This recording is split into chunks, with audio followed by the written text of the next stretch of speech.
Millions of years ago, an advanced civilization launched a fleet of probes into the deep universe. These devices were small, spherical, and encased in a durable chrome alloy. They were called dandelions. Their purpose was specific: to travel to distant solar systems, locate habitable planets, and prepare them for colonization. The probes carried the genetic data of their creators and the schematics for advanced machinery. Their central programming contained a single command: advance the civilization. Most of the dandelions malfunctioned over the vast stretch of time. They drifted without power in the empty spaces between galaxies. However, a small cluster of these probes was captured by the gravity of a large interstellar asteroid. The asteroid traveled through the darkness for eons, moving from one galaxy to the next. Eventually, the asteroid entered the solar system of Earth. The gravitational pull of the sun drew it in. The rock tumbled through the vacuum and collided with Earth's atmosphere. The friction caused the asteroid to break apart into multiple fragments. Most of the debris burned up or fell into the ocean, but one large section remained intact. It carried the dormant dandelions. This massive rock crashed into the dense rainforests of a Hawaiian island. The impact did not cause an explosion. Instead, the asteroid buried itself deep into the volcanic soil. The heat from the entry and the proximity to the Earth's core triggered the sensors inside the probes. After millions of years of inactivity, the machines detected a viable environment. They detected carbon-based life. The dandelions activated. The United States military established a perimeter around the crash site within 4 hours. They treated the event as a potential radiological threat. They set up mobile command centers, bright floodlights, and heavy containment barriers. Dr. Eris Thorne arrived at the site the following morning. He was a specialist in robotics and xenobiology. General Vance met him at the edge of the quarantine zone. The general looked tired. He led the doctor into a sterile white tent where the recovery team kept the first samples. On a metal table sat a fragment of the asteroid. It was split open. Inside the rock, small silver spheres were embedded like fossils. Dr. Thorne examined them under a high-powered microscope. The spheres were not solid. They were made of thousands of tightly wound filaments. They were machines. "They are emitting a signal," General Vance said. "It is a low-frequency, repeating pattern." "Have you tried to extract one?" Thorne asked. "We tried," Vance replied. "When we touched one with a pair of forceps, it reacted. It released a high-voltage discharge. It melted the tool." Thorne looked closer at the monitor. The filaments on the sphere were moving. They were uncoiling. "They aren't just transmitting," Thorne observed. "They are waking up." The situation escalated 6 hours later. A patrol team of 4 soldiers went missing while inspecting the dense jungle 2 miles north of the crash site. Their radio communications cut out abruptly. Dr. Thorne accompanied the tactical response team to the last known location of the patrol. The jungle was quiet. The insects and birds had stopped making noise. They found the patrol vehicle in a clearing. The Jeep was not damaged in a conventional way. It was altered. The metal frame of the vehicle had shifted. The steel hood had stretched and folded over the windshield. Thick, black cables that looked like synthetic muscle fibers were woven through the tires and the engine block. The machine looked organic. Then, the response team saw the soldiers. One of the missing men stood by the vehicle. He was motionless. His skin was pale and gray. Blue veins pulsed under the surface of his face. His military equipment was no longer separate from his body. The tactical vest had fused with his chest. The radio headset was integrated into his skull. "Sergeant!" the team leader called out. The figure turned. His eyes were gone, replaced by glowing blue optical sensors. He raised his right arm. The arm was split down the center. The flesh and bone had merged with his service rifle to create a single, seamless weapon. The Dandelions had not just infected him, they had rebuilt him. The hybrid soldier fired. The accuracy was perfect. 2 members of the response team fell immediately. The remaining soldiers returned fire. Bullets struck the hybrid, but the metallic plating under his skin deflected the impact. The creature did not react to pain. It advanced, firing with mechanical precision. The response team used a heavy caliber machine gun to finally disable the target. The hybrid collapsed, and the blue lights in its eyes faded. Dr. Thorne approached the body with caution. He scanned the corpse with a handheld analyzer. "It is nanotechnology," he said to the team leader. "The probes inject a fluid that rewrites the genetic code. It repurposes biological material and fuses it with available technology. It is trying to improve the host." "Improve?" the team leader asked. "Yes," Thorne said. "It made him stronger. It armored him. It integrated his weapon. This is an invasion force, but they didn't bring their own soldiers. They are making soldiers out of us."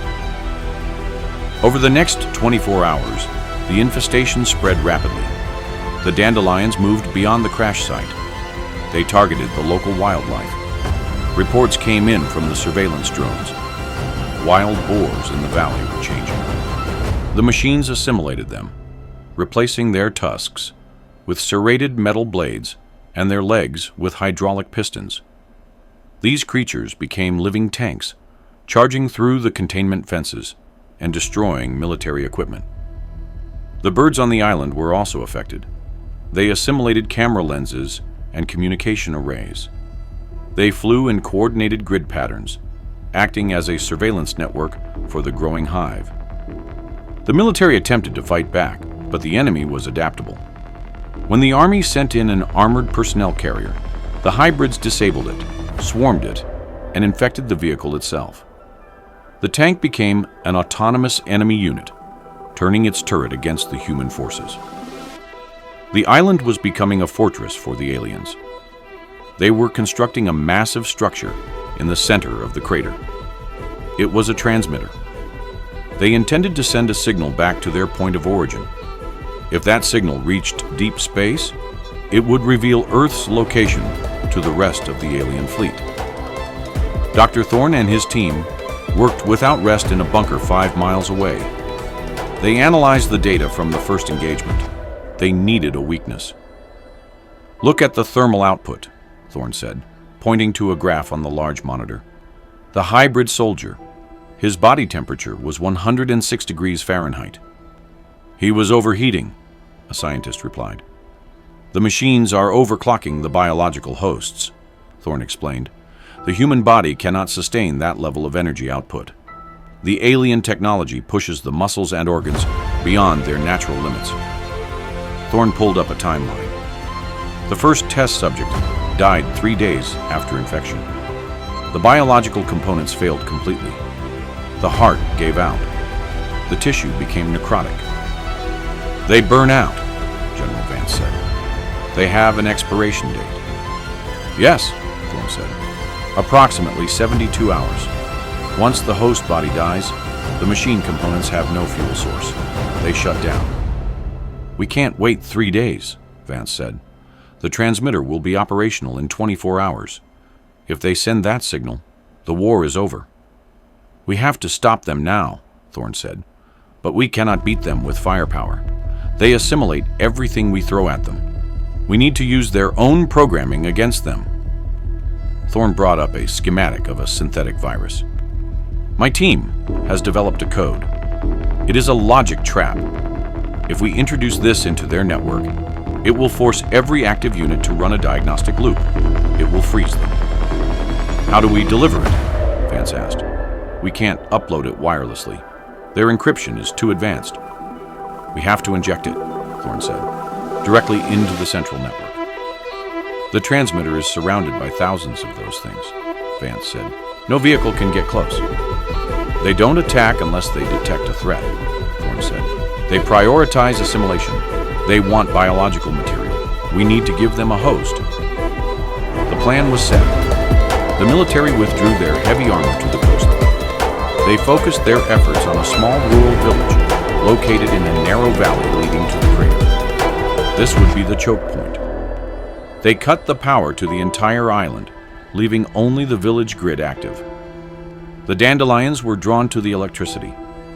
The swarm began to move toward the valley. 7 soldiers volunteered for the final mission. They were members of the Special Forces unit. They understood the stakes. Dr. Thorne injected each of them with the logic virus. It circulated in their blood, dormant and harmless to humans, but lethal to the machines. The soldiers did not carry weapons. They wore standard fatigues. They walked into the center of the empty village and waited. The sun began to set. The sound of the approaching horde filled the air. It was a loud, rhythmic grinding noise. The ground shook. The hybrids emerged from the tree line. It was a terrifying sight. There were hundreds of them. Humanoid figures with metal limbs, animals encased in armor, and autonomous machines moving on spider-like legs. They moved in perfect unison. The 7 volunteers stood their ground. They did not run. They did not fight. The swarm surrounded them. The blue optical sensors scanned the men.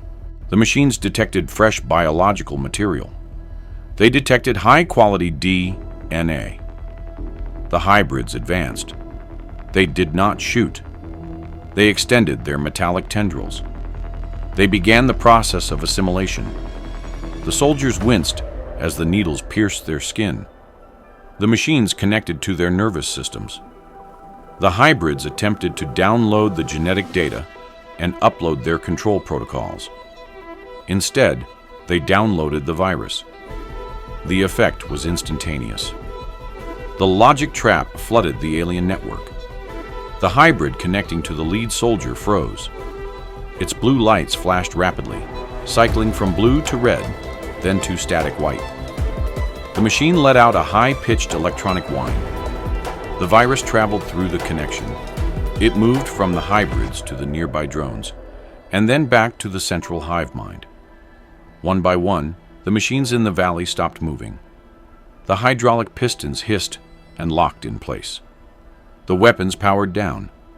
The grinding noise of the horde faded into silence. Within a minute, the entire army was motionless. They stood like statues in the fading light. The 7 volunteers collapsed. The medical teams rushed in from the perimeter, but it was too late for most of them. The trauma of the interface had been too severe. They had sacrificed themselves to deliver the payload. In the distance, the half-built transmitter in the crater went dark. The signal was never sent. Dr. Thorne walked through the village the next morning. The air was still. The hybrid creatures remained frozen in place, monuments to a failed invasion. The alien technology was dead, trapped in an endless loop of calculation. The immediate threat was gone. The military began the long process of cleanup and containment. They had to incinerate the remains to ensure the nanotechnology did not reactivate. Thorne stood by the wreckage of the asteroid. He looked up at the sky. He knew that the dandelions were just probes. They were the smallest tools of a vast civilization. The enemy did not know where Earth was, and the signal had been stopped. But the asteroid was proof that the universe was not empty. The dandelions were designed to harvest resources. Now, humanity knew what was out there. The Earth had survived the first contact. The scientists and the soldiers had won the battle, but they all understood that the silence of space was no longer a comfort. It was a hiding place, and they would